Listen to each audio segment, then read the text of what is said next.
Nobody's going to be quite happy with this because I'm not a Nazi. I think communism is a disgusting ideology. I'm not a monarchist. Yeah, nobody's going to be happy with this interpretation. But it's the truth. So here we go. The Unite the Right rally was held in Charleston in response to the City Council's plans to take down its Confederate monuments.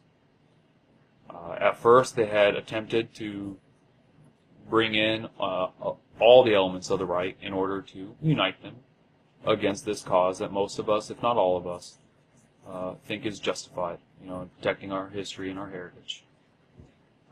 Because of the presence of the alt-right and because of them being a major part in planning it, a lot of people pulled out and said they would not be going. This part gets left out, though. Civic nationalist, alt-right, normal Confederate heritage guys, Americans, black, brown, yellow, white, everybody showed up. Okay? I'm not denying that the majority were alt-right types, but there was a plethora of political opinions being represented there. Anyways, they were given a legal permit 4 months in advance to go to this rally. Now, as it got closer, the city revoked the permit because they cited threats of Antifa coming to disrupt it. A federal court judge, I think just the day before, put an injunction on that ruling saying that this was a heckler's veto. You can't deny somebody's free speech because another group is going to attack them for voicing their free speech. So the rally was back on. Now, the protesters were led through Antifa to the square to set up. But when they got there, the speakers were not allowed to get up on the stage. They waited there for a while. They're defending themselves against Antifa. And that's when the police told them, this has been declared an unlawful assembly. You have to vacate. And so they forced them back through Antifa. And this time they were scattered. So the danger was even greater. And they forced them back through Antifa, right? The issue with this is they took two groups that hate each other, are completely antithetical to each other, and they forced them to intermingle. And they expected no violence to result from this. The other issue is the state of emergency that was used as a justification to revoke the permit was issued before the violence had even started. It was issued before they had even got to the square. Now let's talk about the sort of force that was happening on both sides.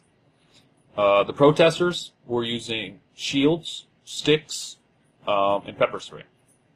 Antifa was using pepper spray, sticks, balloons filled with human excrement, and they had bottles of pepper spray. They would unscrew the top of the bottle and chuck it. Now, this is on top of a picture the police showed of claw hammers and bricks that they had taken off of Antifa as they were coming into the area. So they had planned to do much more. Okay.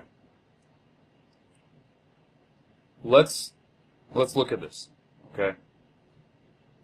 Even if you disagree with what they were there to speak about, they had the legal authority to go. Antifa did not. And then when the police forced them to go back through Antifa, they put all those lives in danger and led to most of the violence, right? The police set up a cage match and then were indignant when it broke out into violence. But let's talk about the girl. The girl who died. Now there's two ways this could have gone. If the guy that was driving the car just went out and he said, I want to kill as many as I can, and drove as fast as he can into the crowd to hurt them, and what he did was wrong. It was a hugely disproportionate amount of force. It was unchristian. If he was trying to escape the city with his car as Antifa was rioting in the wake of the attempted protest, And after what it appears to be on the video, after somebody struck his vehicle, he was spooked and gassed it. While it's still unfortunate and it's still horrible that she died from this, it wasn't murder. It was manslaughter. The reason why the media won't talk about this, and the reason why the media is painting the protests as exclusively white nationalists, is because, and quite frankly, the media is using this to hurt Trump. The alt-right has been their noose that they've tried to hang around Trump's neck, and they want to use it to turn him into the bad guy. Okay? They want to turn him into a Nazi, and they're trying to meme it into reality. Okay? So regardless of whether you support the alt-right, you hate the alt-right, or even if you support or hate the alt-right, they're trying to use these groups to shame the president, to hurt him. Okay? But let's talk about the helicopter. This was part of the other fake news. The media at first was reporting that 3 died as a result of a white nationalist rally. 2 of those people who died were the police officers that were in the helicopter that crashed after it was hovering for too long in one spot. It caused a lot of stress on the helicopter, and the helicopter went down. Fortunately, they both passed away.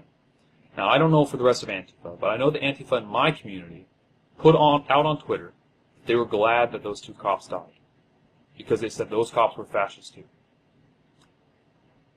So you have to understand that the cops that had forced the alt-right back into the crowds of Antifa, effectively ensuring that they were going to be hurt and that violence was going to break out, were still disparaged by the Antifa after they were killed.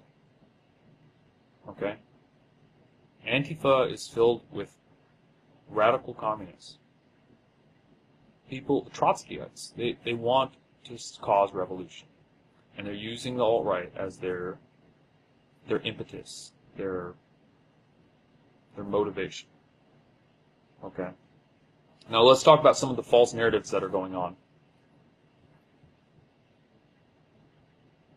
You can be against the KKK, which, as a Catholic, you have to be. Catholics are explicitly, or KKK is explicitly anti-Catholic. You can be against the KKK and still be proud of being white.